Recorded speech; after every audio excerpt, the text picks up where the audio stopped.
Welcome to the island of movies, you cultist you. It's safe for the next hour or so, so forget your doom scrolling.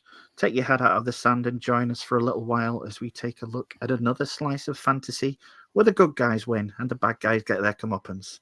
Strange concept these days, I know, but here we are. I'm DK, your always tired host, and today we're going to look at the film that brought martial arts to the attention of the Western world, a spectacular action epic, and the final film of the legendary Bruce Lee. That's right, today we're going to be looking at the sheer awesomeness that is Enter the Dragon. And as always, I'm not alone. This time, just like the movie, there are three of us here, even if two of them pale into insignificance around the other, but I'll leave you to work out who is what by the time the credits roll. So, yeah, first up, he's a regular to this thing, as well as allowing me to frequently mess around in his playground of gold that is cinema classics, as well as my co-host on Silver Screen regular favourites, Mr. Mike Wilson. How are you doing today, fella? I'm good, yeah, I'm good. I'm always up for talking about films that I enjoy. When this goes out, we're approximately halfway through the year now on Silver Screen. So, yeah, just how close to death are you at this point? At this point, it seems like it's a race between me and the general world. So we're just going to head first, but hopefully there's some life in the two of us. Yeah. I mean, has anything surprised you so far this year? I mean, on the show, I know there's very little shocking as on the outside world, but how about on the podcast? And not really, because a lot of the stuff that we've covered is stuff that I already know and love, which I know can be boring. But yeah, I mean, they're mostly films that you've decided to cover that I know and love. Although, weirdly, a lot of the ones that I didn't know that I probably should have watched were the ones that I wasn't on. I will get around to them at some point, except maybe not Return of the Killer Tomatoes. Oh man, you've got to watch that. I've seen weirder things. I've watched Gremlins 2 for a laugh, so maybe I will someday. Next up, it's been a while since we last had one, but at last a new challenger has entered the ring. Joining us for the first time today, we have psychic medium, comedian, and entertainer. If you're a user of TikTok, you may recognize her. It's Moosey. Hey, how's it going, everybody? Yes, I am a psychic medium. I am an entertainer on TikTok. Can I just ask though, are you feeling okay? You feeling good today? I'm feeling pretty good. I'm a Oh, little good. exhausted from work last night, but I'm pretty good though. That's good, because I do love a happy medium. Yes. Oh Jesus! but That's gonna get cut. Yeah.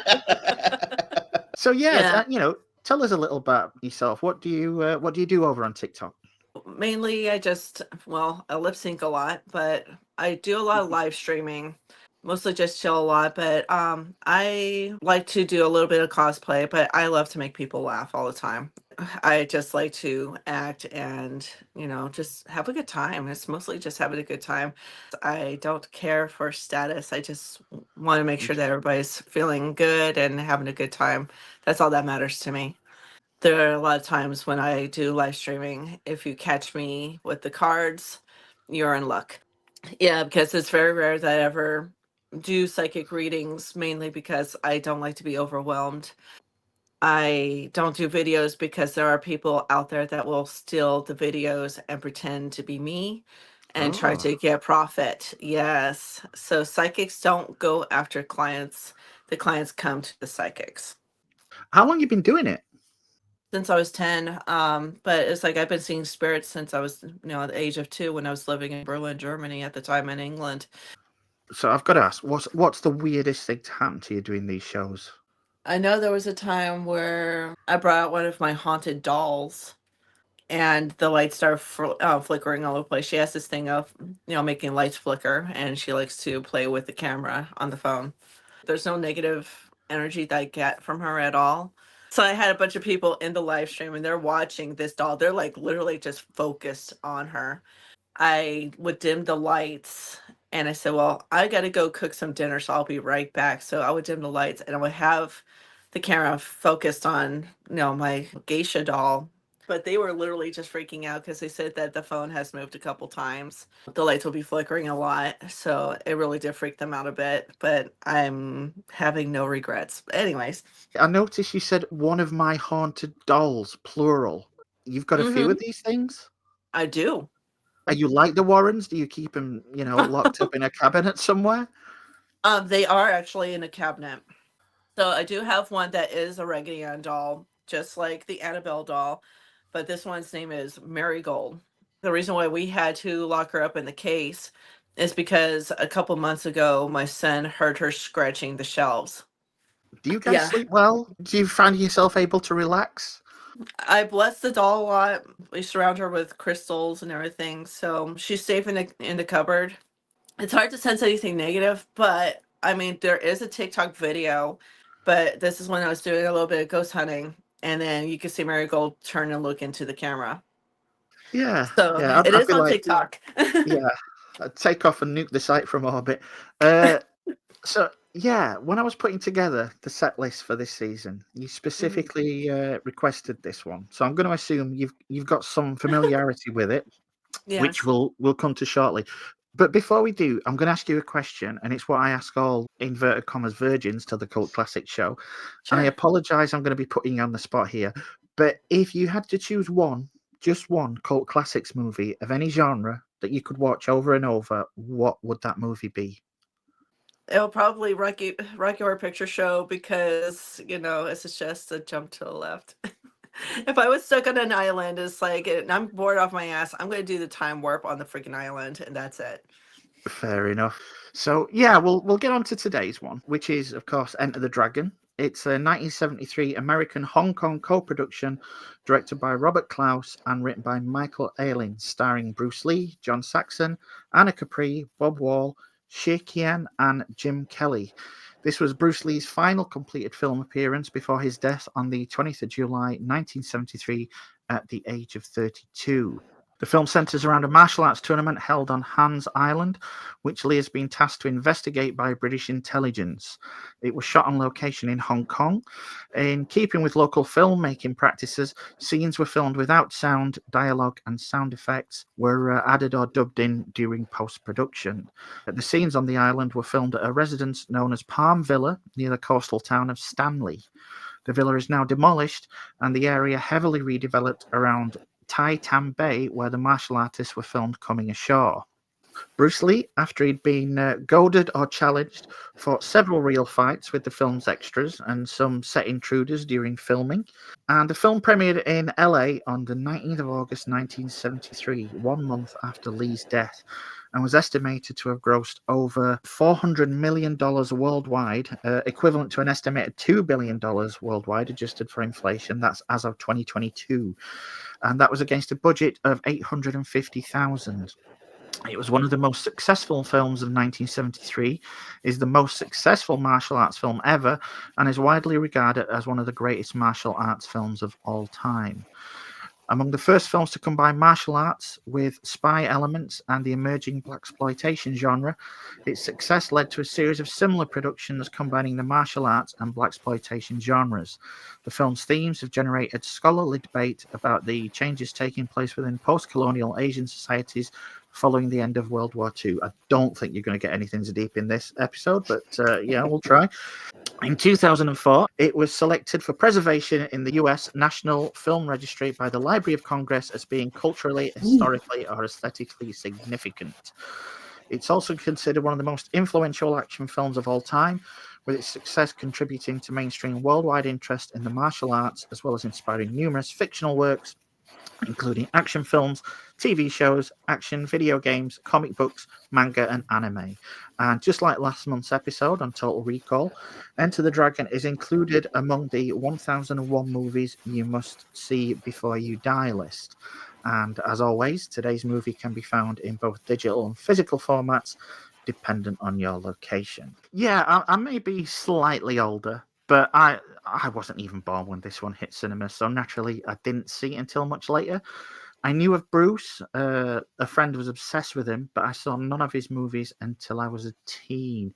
If I recall correctly, and let's be honest, that's a tenuous proposition at best, the uncut version of this was banned for the longest time in the UK. Nunchucks were a big no-no to the BBFC. However, as with all things, the high school playground was a hotbed of dodginess. I remember someone getting me a long-playing VHS tape containing The Exorcist, Clockwork Orange, and the uncut version of this, which were all they were all pretty much off limits in the UK at that point. And I went straight to this. The quality of that picture was shocking. It was like looking through something shot with Vaseline. But at least I got to say I finally watched it, and it didn't disappoint. It's strange to see it in such good quality all these years later, but yeah, that was my introduction to this one. How about you guys? I have really loved the movie. Like the first time I watched it, I was very wowed. Like one of my favorite quotes on there was like, "Don't think, feel." It is like a finger pointing away to the moon. Don't concentrate on the finger, or you will miss all Oh, that a heavenly heavenly prize. glory. You know. I don't want to say it's like a slap to the face, but it's kind of like a slap to the face of reality, and it's like a very good slap. It's like, thank you, sir. May I have another type of thing, you know? Do you know? Do you know roughly what age you were when you first saw it? I know I was like in my early 20s, so I would say at least 24, 25. I think I downloaded it when I was like playing on my Xbox, and it was like, ooh, I get to finally see it. And they had this thing like all movies on TV or something like that. And so I downloaded it on digitally so I could watch it finally. Cool. What about you, Mike? I didn't really grow up knowing anything about martial arts films. I got into them a lot when I kind of hit late teens. So I didn't see this until I was actually at university. I can't for the life of me remember what course it was for, but it was the tutor on that particular course that made us watch it and analyze it. So obviously I became pretty intimately familiar with it because you have to obviously analyze, as you said, the kind of, post-colonial Asian culture and the influence of the martial arts and blaxploitation genres and all of that. The next time I saw it after that was this week, which was 20 odd years later. So, yeah. When I watched Kentucky Fried Movie, I was enamored by the parody of Enter the Dragon. So I really had to watch Enter the Dragon myself to actually see, who the villain was, what Bruce Lee did, and all that. And, Bruce Lee didn't actually wake up in Dorothy Gale's dress and braids or anything like that. So that's probably what made me want to watch Enter the Dragon was mainly that parody that came out later on after that movie was made. I have to add as well, by the way, that I feel like I know this film even more intimately than just studying it because it's influenced so many things that I'm like really obsessed with. So I feel like I know it from like Tekken and Mortal Kombat on the video games and watching, like you said, like James Bond, blaxploitation films and Japanese and Chinese martial arts movies and stuff that I've seen since. So Yeah, they all kind of pay homage in very obvious ways. we'll get onto it. So the screenplay, it was originally named Blood and Steel, featuring heroic protagonists who are Asian, white, and black, as the producers wanted a film that had appealed to the widest possible international audience. And yeah, the scene in which Lee states that his style is fighting without fighting is based upon a famous anecdote involving the 16th century samurai Sukehara Bokuden. Other possible names for the movie included The Deadly Three, and Warner Brothers wanted to call the movie Hans Island because it the thought, most boring possible title. yes, it thought international audiences would be confused by an action movie titled Enter the Dragon. Yeah. Bruce wanted to use this movie as a vehicle for expressing what he saw as the beauty of his Chinese culture rather than it being just another action film. But yeah, in the finished screenplay, there were no details of what was happening in the action sequences. It would just be written as they will be choreographed by Mr. Bruce Lee. Yeah, Bruce Lee was concerned about the character he was portraying in this movie. He was unsure whether the West would accept a Chinese hero and whether the Chinese would accept his new approach. According to Robert Klaus, screenwriter Michael Aylen made flippant remarks that Lee shouldn't worry about such things, claiming that the only reason the movie was being made was because it was cheap and that if it wasn't a fine piece of literature. Lee tried to brush this aside, but Aylen persisted in his attitude and made script alterations. Knowing that Lee had trouble pronouncing certain words, he contrived to include as many R's into Lee's dialogue as he could. Eventually, Lee refused to work with him anymore and demanded a new script. The producer suggested that Allen lay low for a few days. Unfortunately, to Lee's anger, he encountered him on a ferry in Hong Kong a short time later. As we know, it's immensely quotable, this script. But with regards to the writing, and you can get as deep into the post-colonialism vibe as you wish. Does it keep going, in your opinion, or is it a bit flat all these years later?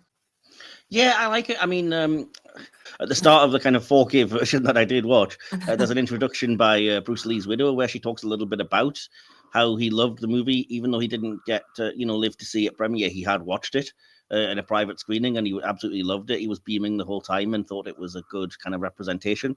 And I did watch the uncut version, which he says is his favorite version because it includes more about the kind of Chinese culture and the spiritual side of things. There's extra scenes at like the Shaolin temple and dealing with that kind of thing. Which I think is still there in the movie. I don't think even in the kind of, the theatrical cut version, whatever you want to call it, I don't think that's missing as such. Yeah, I think this probably is responsible for bringing a lot of Chinese culture and maybe even, like you said, like blaxploitation culture and stuff like that to the mainstream masses. I'd like to bet there probably was a massive increase in interest. Oh yeah, it's definitely one that saw a huge interest in martial arts. It kind of brought it to the West, didn't it? So yeah, I mean, they would have gone back and watched The Way of the Dragon, which frankly is worthwhile just to see Chuck Norris getting his ass kicked. So, well, I mean, if you watch this movie, you can see Jackie Chan die about 3 times. I know. Sammo Hung gets it. I just love it. Speaking about his widow, Linda does actually have a short cameo in the movie. Oh, okay. She's one of the partygoers at Han's banquet. She appears in a purple dress and is walking around amongst the banquet servers and entertainers. I will say when she talks about him on that little introduction, it got me quite emotional because she talks about how he loved this kind of uncut version of the film. And she's like, and when you're sitting watching it, maybe picture him sitting next to you, smiling away and enjoying it with you. And I got quite emotional at that point and was like, oh. How do you see it with regards to the whole culture and the post-colonialism? I mean, obviously Hong Kong ended up under British rule, which ended in 1997. This very much plays to that by the fact that I'm not going to say they're pulling the strings because they're as clueless as they are in real life. But you have British intelligence. What do you think to that? Do you think it shines a good light on the Chinese culture and how it's progressed after British colonialism, even though it was still kind of taking place at this point? Or do you think that kind of thing limits it somewhat by having Bruce have to answer to the British? I have a couple of thoughts about it, just in terms of kind of like you said, the way that it reflects both cultures. I'm always surprised how much of it comes off, like I said, as kind of a sort of a James Bond, almost kind of a cheap knockoff, the spy elements, and it's kind of like it's really surprising when Braithwaite turns up and he's briefing him, and it's like, wow, this really is kind of a 60s, 70s James Bond vibe, and it's weird.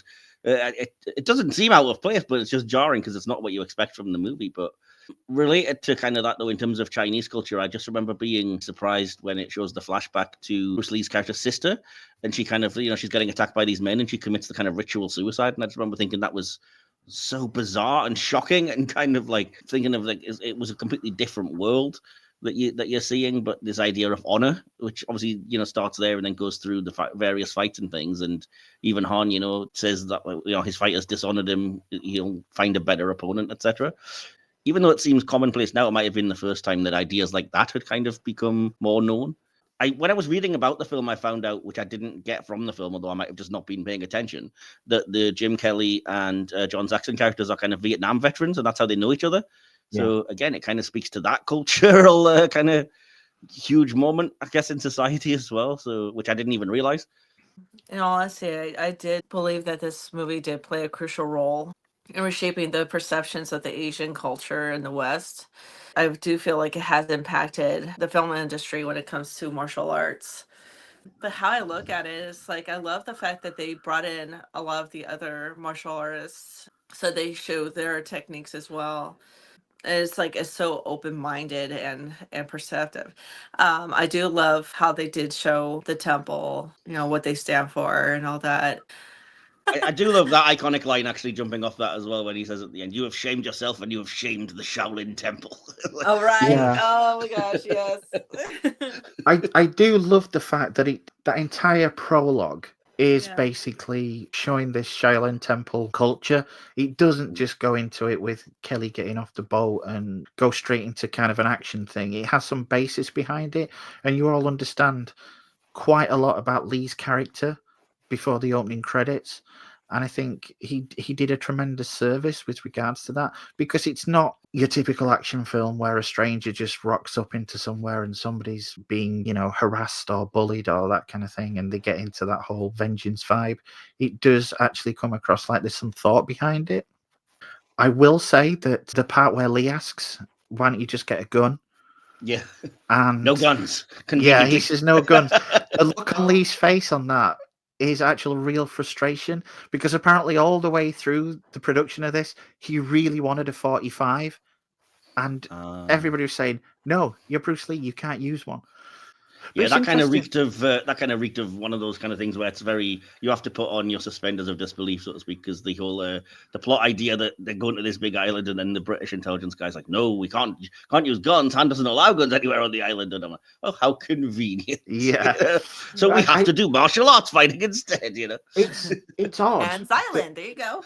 Yeah, it's odd that this. You mentioned that this was riding on the wave of blaxploitation, and it's a James Bond film, as it came out in the exact same year as Live and Let Die. It does have that kind of Roger Moore Bond vibe, and I'm specifically thinking at the end where Braithwaite's on the phone and he's going to say, "Wake him up! I don't care who he's with." It is something like you'd expect from a Roger Moore movie. I don't know why, but the end in kind of the big hall of mirrors and everything always reminds me of the end of The Man with the Golden Gun. I will say, as well as being immensely quotable, the script moves at a brisk pace. And I don't know about you guys, but there's never a point where, to me, it feels like it lulls. Even when people are just conversing, it's never at a point where you just think, okay, enough talking, let's get some more fisticuffs. Yeah, I don't think so either. But I think part of that is when there's not fights going on. One of the other strengths of the writing that I wanted to bring up is that it's genuinely funny. Which, so particularly when, when Williams, when old Jim Kelly's on the screen, like you said, his every line is quotable brilliance. And he's just, you can't help but admire him. It sucks that he gets, spoiler alert, killed off, because of course he does. The black guy gets killed, Well, let's not overanalyze that, but that wasn't in the script. Okay, fair. Originally, it was John Saxon's character Roper that was going to get killed, and Jim and Lee were supposed to survive until the end. But John Saxon, when he turned up, thought he was going to be the main star, as in the sole main star. And his agent said, no, he's not doing this. This needs to be rewritten so he doesn't die. So yeah, this was the first Chinese martial arts film produced by a major Hollywood studio, and Robert Klaus was chosen to be the director after Bruce Lee watched a choreographed fight scene turn into a real fight on screen in Darker Than Amber between Rod Taylor and William S. Although, according to producer Fred Weintraub, Robert Klaus was the only one who wanted to direct Enter the Dragon. Bruce Lee directed the movie's opening Shaolin Monastery fight sequence. He also trained the woman playing Han's daughter so they could overpower John Saxon. Yeah, I mean, getting onto the direction, obviously there's a lot of snap close-ups in this, but that was kind of de rigueur at the time. I do think the direction by Klaus is very effective. At the start, when you reach Han's Island, and they're panning over the different courtyards with everybody fighting, and it's just the amount of extras in that, and you just think there's no way a studio will go to that trouble these days. It would all be CG. I think there's some accomplished choreography in here, because as you say, as well as the fight choreography, there's just some moments of pure kind of comedy.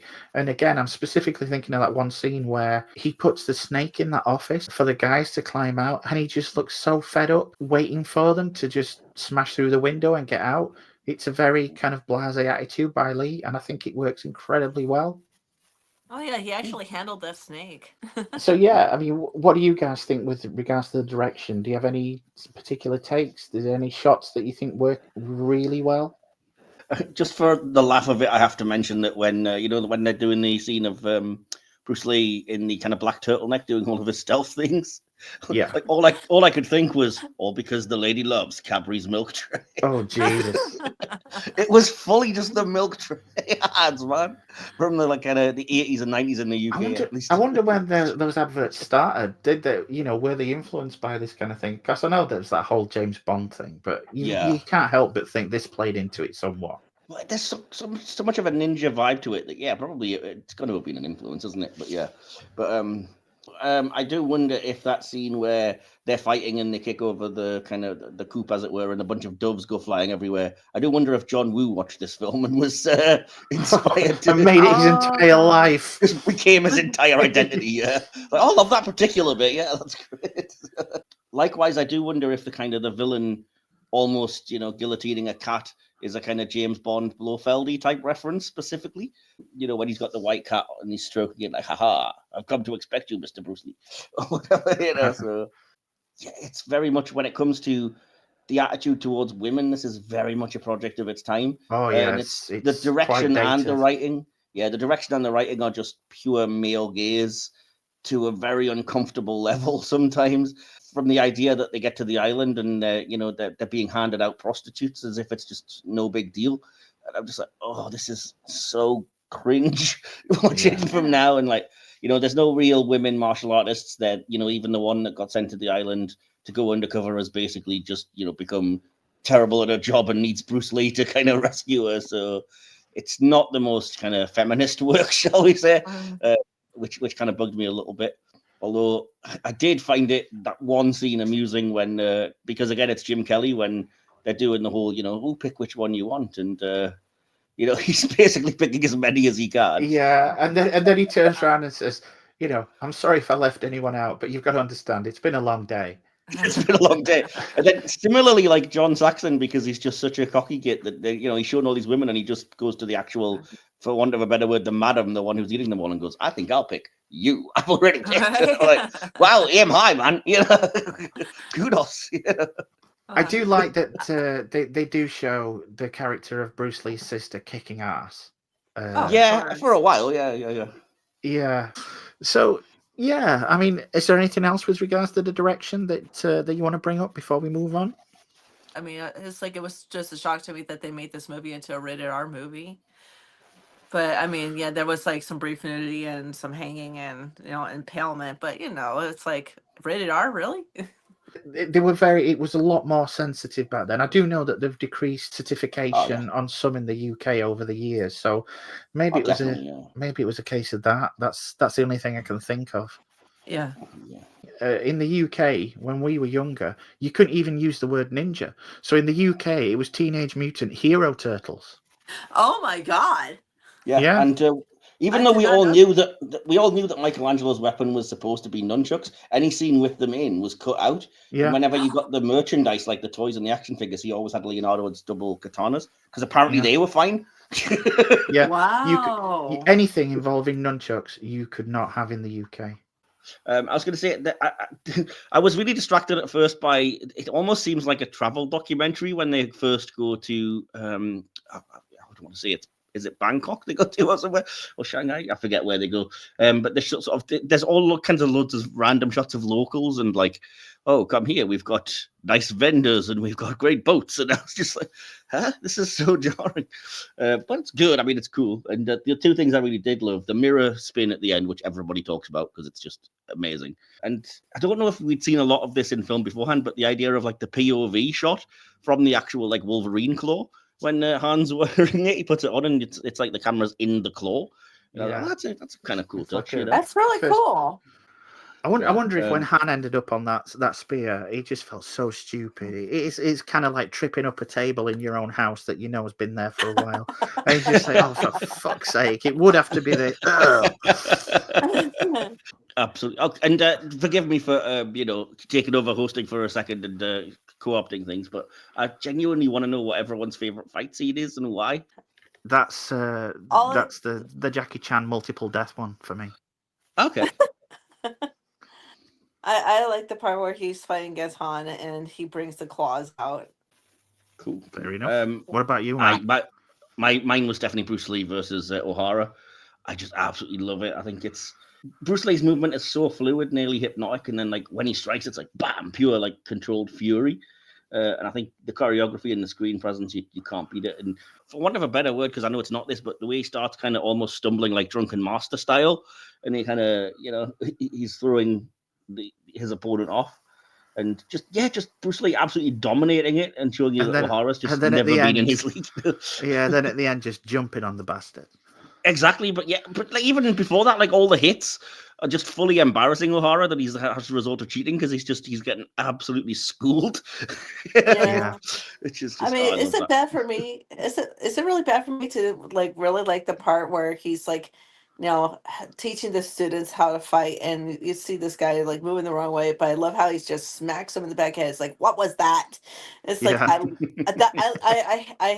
that's like one of my favorite scenes is when he starts like teaching them. But it was like I just liked how he would just bitch him out. Yeah, but I love seriously, that. dude. Yes.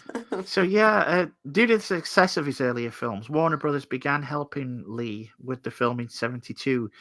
They brought in producers Fred Weintraub and Paul Heller. It was produced on a tight production budget of $850,000, as I said earlier, with those sequences staged by Lee. Apparently, he didn't show up for work for several days due to nerves because he knew the importance of the movie in terms of, finally giving him international appeal.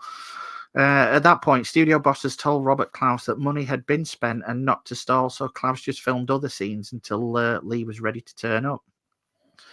Weirdly enough, Rod Taylor of the Time Machine fame was the first choice for playing Roper. Robert Klaus had already worked with Taylor in the film I mentioned earlier, Darker Than Amber. However, Taylor was dropped after Bruce Lee deemed him to be too tall for the role. So they went to John Saxon, who's a black belt in judo and Shotokan karate. He studied apparently under Grandmaster Hidetaka Nishiyama for 3 years. He became the preferred choice during contractual negotiations. Yeah, Saxon's agent told the film producers that if they wanted him, they'd have to change the plot so that the character of Williams is killed instead of Roper. They agreed, and the script was changed. And in a 6-decade career, the character would become one of Saxon's best-known roles. So yeah, the crew filmed fight scenes for 8 days in a row. And John Saxon recalled, "I've got to tell you, after those 8 days, I had enough of doing a karate movie." Rodney Tarkington was originally cast in the role of Williams. However, he unexpectedly dropped out days before the production was about to begin in Hong Kong. Producer Fred Weintraub knew that karate world champion Jim Kelly had a training dojo in Crenshaw, Los Angeles, so he hastily arranged a meeting. Weintraub was immediately impressed, and Kelly was cast in the film. The success of Kelly's appearance launched his career as a star. After Enter the Dragon, he signed a 3-film deal with Warner Brothers and went on to make several martial arts themed blaxploitation movies in the 70s. Weirdly enough, though, Lee and Jim Kelly didn't interact with each other at all.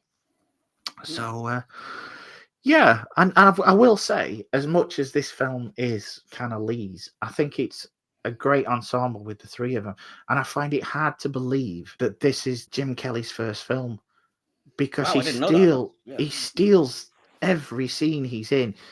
All three of them are extremely personable. They're really likable characters, to me anyway. But Jim Kelly's just fantastic.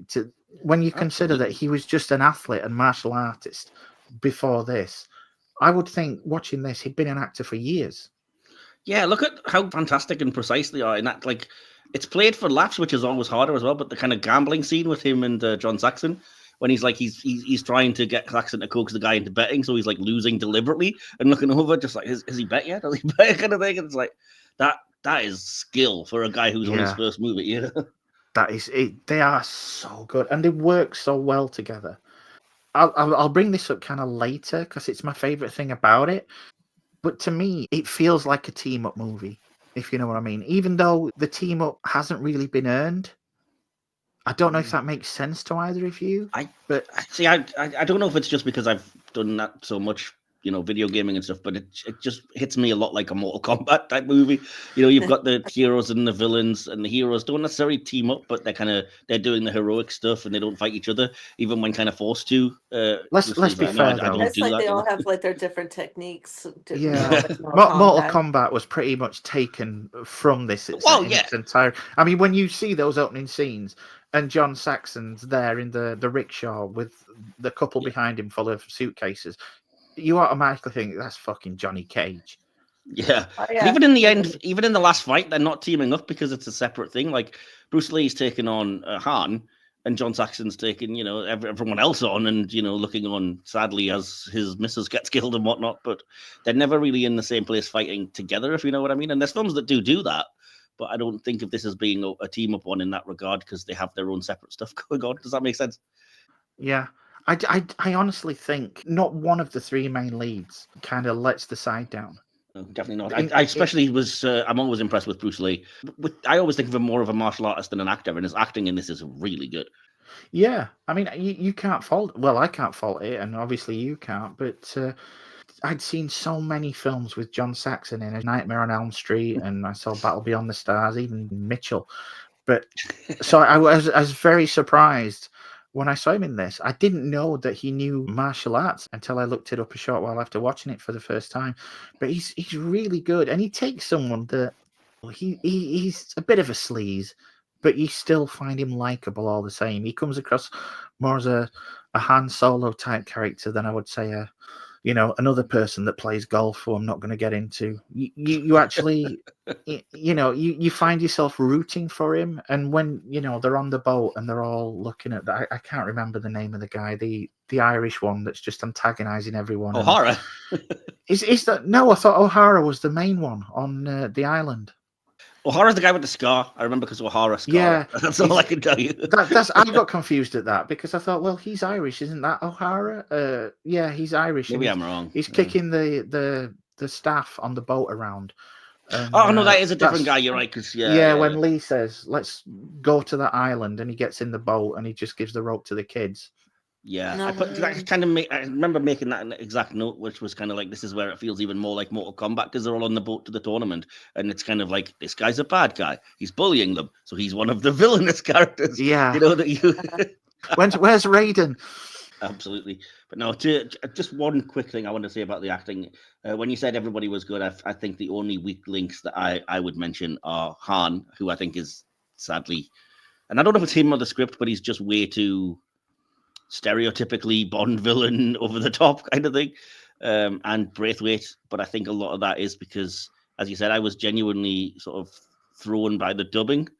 I was like, why are they dubbing the English dude? I'm presuming he wasn't speaking a different language, but I didn't realize until you said it in the BTS, that's how they filmed. They filmed it without sound and dubbed it later, and it's really jarring to me. See, I'd watched this several years after. I actually came to Jackie Chan before I saw any Lee films, so I was kind of used to that, because I used to think the same in Jackie Chan films. I'm thinking, well, they're English. Why are they sounding dubbed? So yeah, but I don't mind Braithwaite as such. He's there just for like pompous bluster, and I think he manages that. He's not really in it. Han, I don't mind.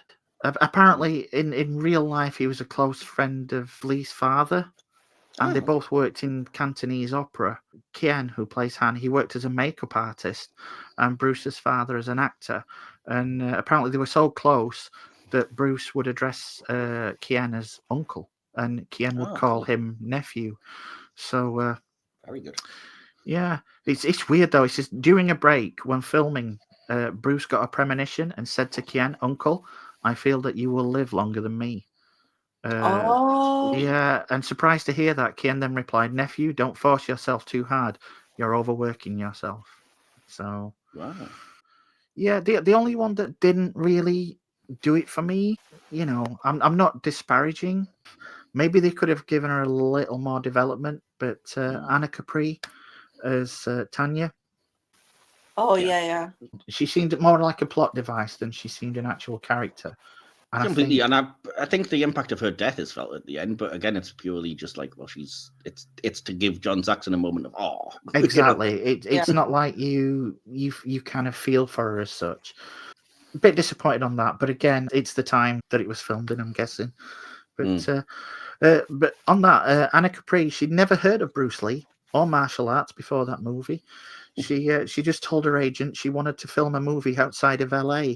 He called back and told her about this movie. She accepted it even though it required nudity. She was on a plane to Hong Kong that night. So she wanted the job.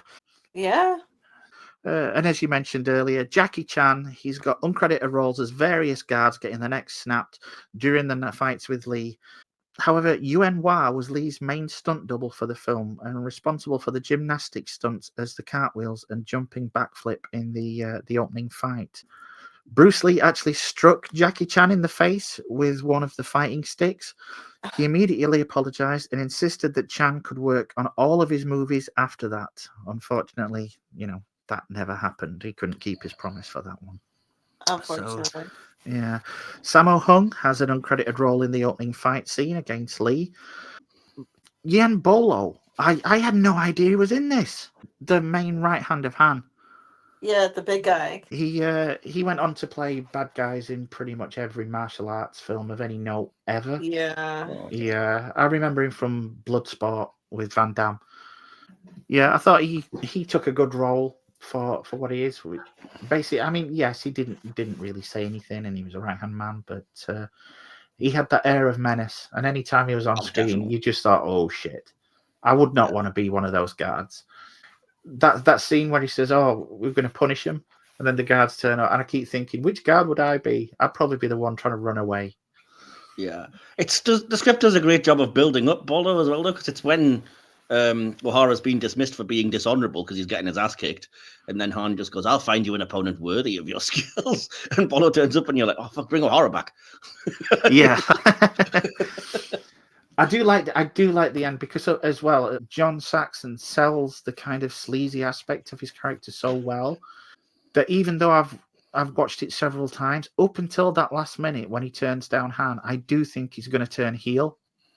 So Yeah, I can see what you mean. yeah, when he says, you know, what are you going to do to him? And he's like, not me, you. And you just think, oh, no. So I'm always pleased.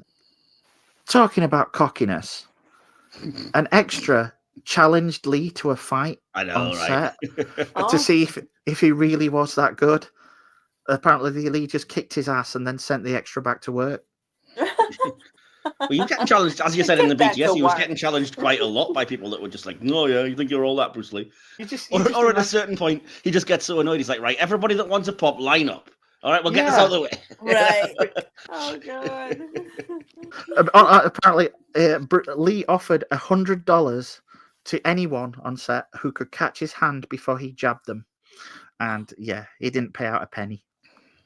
Speaking what you mentioned earlier, Mike, with regards to the locals, the hundreds of extras needed to play street people, they were really street people from the streets of Hong Kong. Okay. Each morning, apparently, the sound stages had to be cleared of dogs and squatters that had spent the night sleeping on couches or on the floor.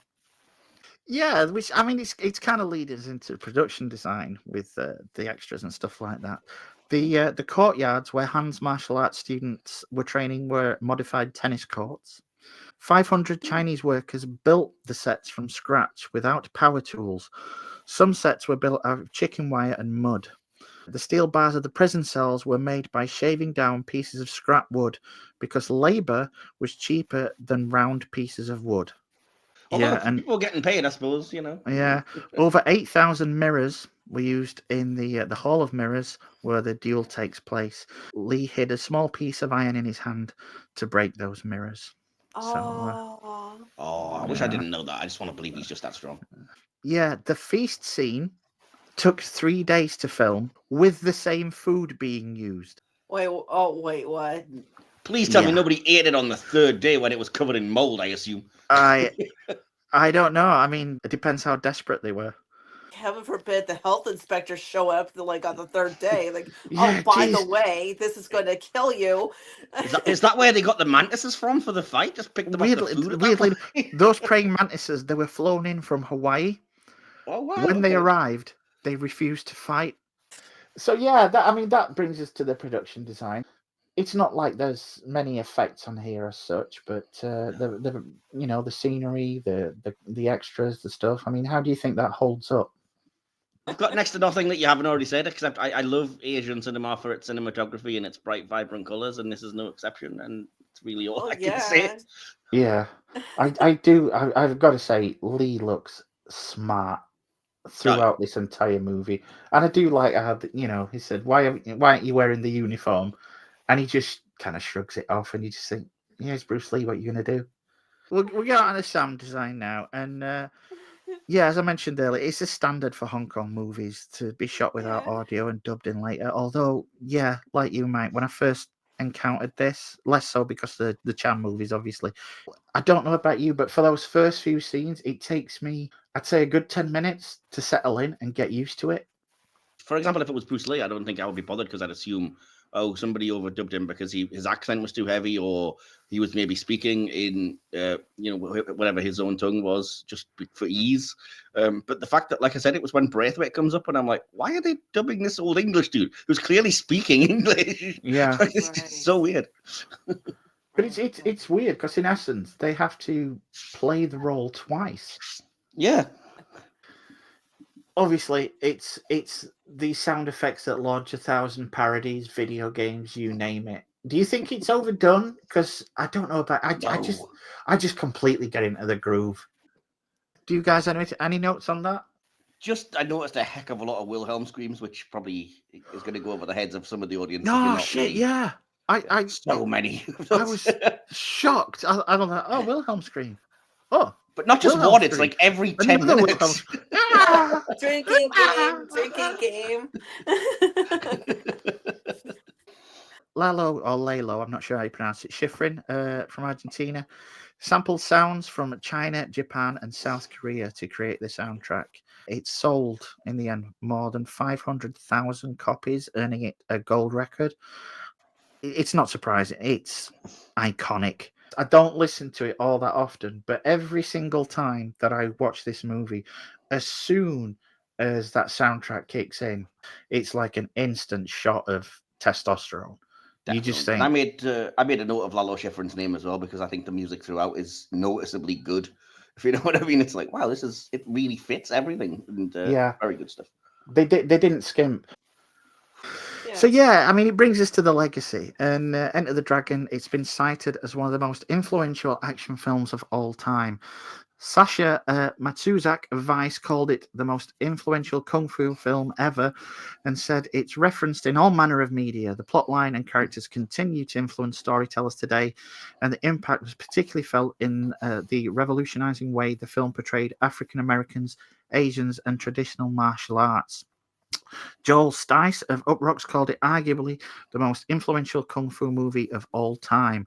And Quan Sing Chen and Beng Hua Chua cited its fight scenes as influential as its hybrid form and its mode of address, which pictures an elemental story of good against evil in such a spectacle-saturated way. Quentin Tarantino cites Enter the Dragon as a formative influence on his career. It's inspired countless other forms of media over the years, from movies, TV shows, books, video games, animation, you name it. This one has had a profound effect on pop culture. There was, at one point, surprise, surprise, talk of a remake filmed in a noir style whose working title was apparently Awaken the Dragon. But as of this moment in time, there have been no updates on such a thing. Knowing how studios operate, had Lee not died, there would have been the inevitable talk of a sequel. Oh, there'd have been a sequel, probably a franchise, yeah. Yeah, is that something you'd like to see, or do you think it works better as a standalone? I think I read somewhere that's something that Bruce Lee wanted. Like, he wanted to have his own version of the James Bond franchise, really. And you can kind of see how it probably would have been, in a way, you know? People, treat his entire filmography kind of like that when you think about it. So it's not such a far-fetched thing. And I'd have been there for that. Yeah. I mean, it goes without saying, but obviously it's tragic that he was lost so young, comparatively young, and I think he would have gotten stratospheric star-wise. This would have catapulted him into the absolute A-list of. I mean, he probably already was in Eastern circles, but in the West, it would have made him, massive Hollywood film star. And yeah, it would have been much deserved. It's another one. Only the good always die young.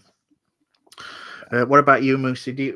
Would you have liked to see more of these, or do you think it's better? It works better as a standalone? I would like to see more martial art movies, but keep it original. I don't know. I always keep it old school when it comes to change or anything like that, or anybody tries to remake anything. Yeah. So something else I forgot to point out: the furry spike mitten sported by Han became the best-selling child's Christmas present of 1973. Oh! Yeah, it wasn't until 1996 that a Yuletide toy, and you'll appreciate this one, Mike, Turbo Man, would be more requested. A pristine furry mitten in box fresh mint condition back in 2016 sold for $2.6 million. Oh, wow. So, get searching those out, listeners. Yeah, so what is it about this movie that makes you come back for more? As I said earlier, I'm a big fan of crossovers, and this has always felt like a crossover movie to me. Lee with Saxon and Williams. I mean, even having, they're uncredited, but even having Jackie and Samo in there. I know it's made a big deal of because of the, Lee's untimely death, but it's not that what makes it special to me. It's the movie itself. It feels special. It feels like an event, and I think that's why it's inspired so many in other forms of media. So, what is it about this film that keeps you guys coming back? I'll ask you first, Mike. The shortest and simplest answer is just the impact, the cultural influence that it has, and the fact that, like I said, even if you haven't watched it, you probably feel like you know a lot of it because of the influence and the things that it has. I mean, not just the things that it's influenced, but the things it's taken influence from, as we mentioned, the kind of blaxploitation, the James Bond, the previous Bruce Lee movies. That's all kind of in the DNA of it anyway. So if you're a fan of any of those things or you've seen any of those, it's all there. But yeah, I mean, mainly just the cultural impact, the fact that it, whether you like it or not, you can't deny the influence it had. Yeah. It's definitely in the memory of Bruce Lee. I've always loved his movies. It's just to watch it over and over again for me is like it kind of wakes up my soul, if that makes sense. The beauty of the martial arts and learning from the things that he has taught. It just it opens my mind and I feel like pretty much at one with this movie. It's like I don't know if it's like it's almost like a spiritual connection I have with this movie. I know it You sounds don't kind of think about the cheesy. movie, you just feel it. Feel it. I feel it. I feel it. I do it with feeling, you know. It's like I love this movie. It's just something definitely to go back to and watch and rewatch again and just it just waken my spirit up. So yeah. Fantastic. So yeah, that's us. What did you think to this one? As always, we asked on our socials, and as always, you let us know. So yeah, without further ado, we'll head over to Vian to hear from you. Vian, if you please. Hey DK, so I am giving you these reviews from the back of Balerion the Black Dread, so if you hear that background noise, those are his wings on the wind.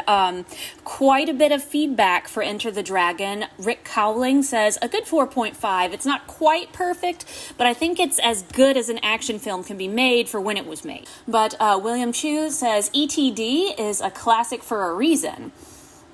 This is from Cinema Royale, by the way, where William is a rising contributor. He says, it popularized martial arts in the West and influenced pop culture in many ways, from video games like Mortal Kombat, a classic, to anime, to other martial arts films. With the setting on Hans Island, ETD retains a sort of timelessness that helps the film stand the test of time. The action was way ahead of its time and shouldn't be viewed solely through the lens of today. To compare it with modern martial arts movies without realizing or acknowledging that many of them build upon what ETD established and introduced does Lee's work a great disservice. I think that is an excellent, excellent review, and he brings up a lot of good points. William, we can see why you're a rising contributor. Andre Pryorlau, I'm sorry, I'm butchering your last name. It's been a long week. Among my all-time favorite films, I have noticed that it has become fashionable in some martial arts film circles to write off Lee's films as being unrepresentative or, unimpressive or having deteriorated over time. His fight scenes, in my opinion, were decades ahead of what was typical in the Hong Kong action film industry, and I strongly disagree. Movie Sky on Blue Sky says, I like it a lot. Easily Bruce Lee's best movie. I rewatched it about a year ago, and it does feel a little dated, but it's still a good time. Plus, you get to see a young Sammo Hung fight Bruce. I will also add that I think Sammo went on to create movies that are significantly better than all of the ones Bruce made. Jennifer Hutchinson from Facebook, one of Bruce Lee's greatest films. He was great at martial arts, such a shame he died young. Dave Verrill, so I was right about you. We shall strive to be worthy of your sense of grandeur. I will find someone with whom you can fight. Bolo. Men fight, but what an introduction. Shikan is a vastly underrated asset to this film. Marius Foray, the best ever. Carl Underwood, my goodness, I am having trouble with names tonight. Funnily enough, I used a reference from this the other day when I was a coworker, and I said, I think I quickly slapped him around the back of the head and said, don't think, feel. Lots of great feedback for Enter the Dragon. My own personal opinion, it's been a very, very long time since I've seen it, and I'm actually not sure I've ever seen it in its entirety, but what I want to say is that the pacing of the fight scenes from the 70s, 80s, even into the 90s, and how this kind of set the precedent for that, because the way so many action films, films in general, but action films particularly, the way they're filmed now it's almost too fast for the brain to process. It's hard to tell oftentimes who's fighting who, and not just because they're also dimly lit, and the choreography is almost non-existent. There's an art form to this, and I think, as somebody else said, I think it was William, really set the stage. Bruce Lee really, really was ahead of his time with this, and I think we have to give kudos to these fight sequences, if nothing else, for being really a work of art. So with that, back to you, DK. Great stuff. Thank you for that, VN. And thank you to all of you out there who gave us your opinion. As usual, if you missed out, it's not too late to drop us your thoughts. Just hit us up on our socials or in the comments below.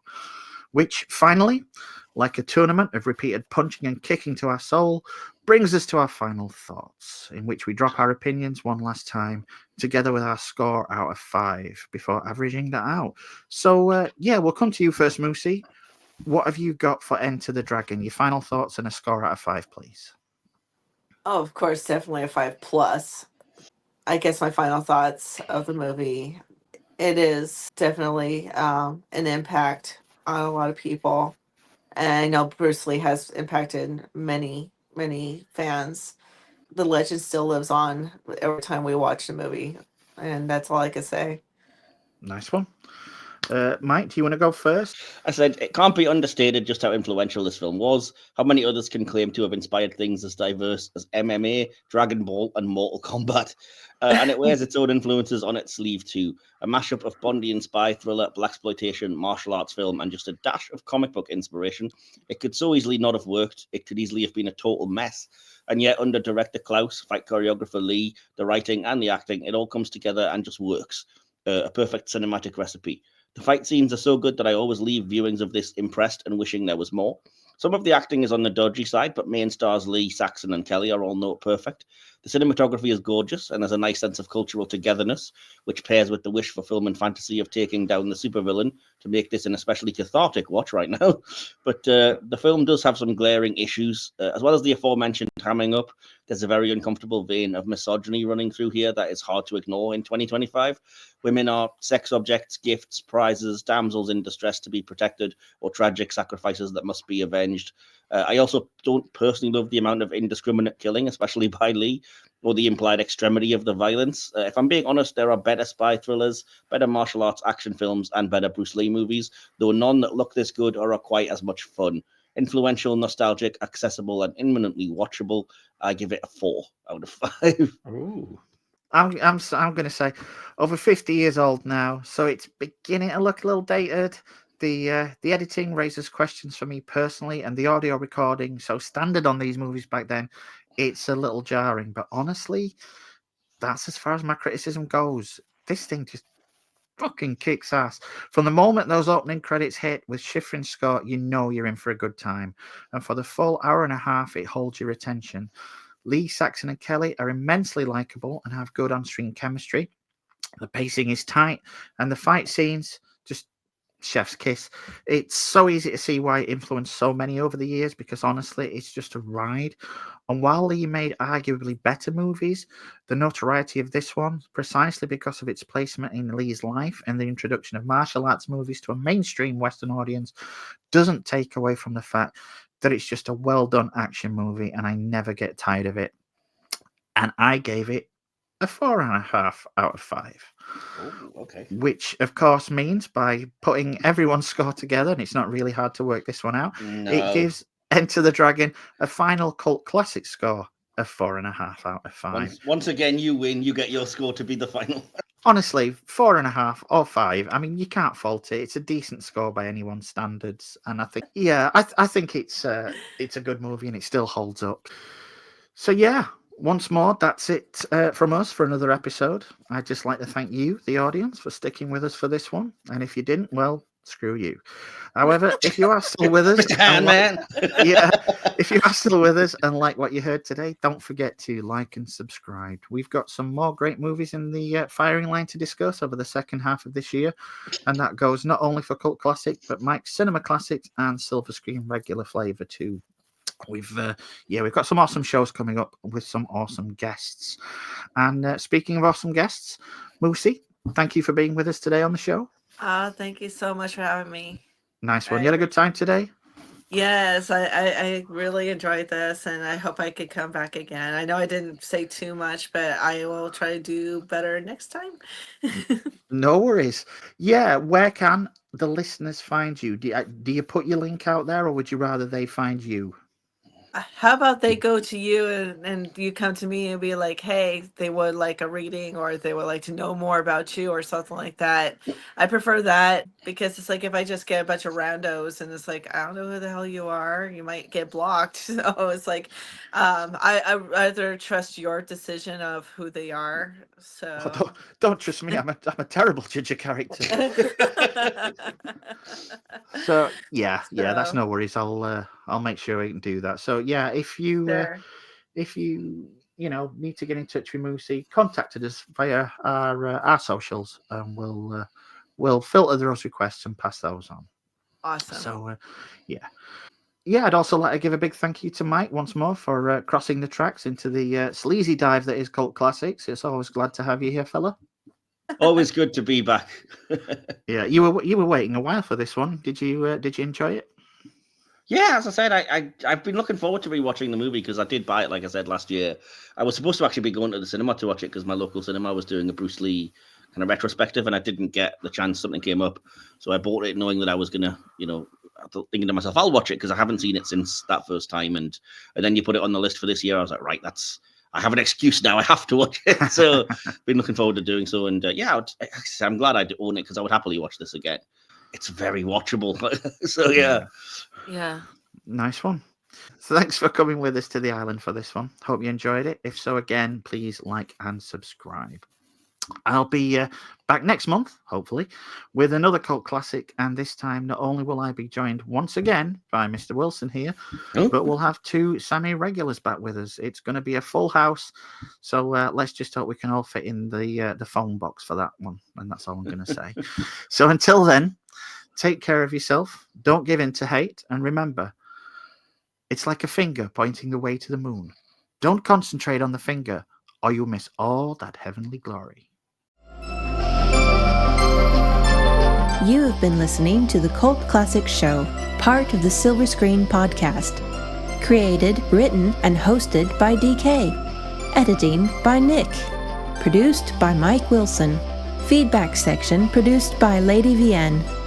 Opening credits by Ian Sanderson. Music by Timeless Journey. Follow us on social media. Links to all of our social media pages can be found on our link tree. And don't forget to like, subscribe, and share. This has been a Mad Badger production for the Media Matters Podcast Network. Copyright 2024. Thank you for joining us. We hope to see you next time. And remember, no matter where you go, there you are.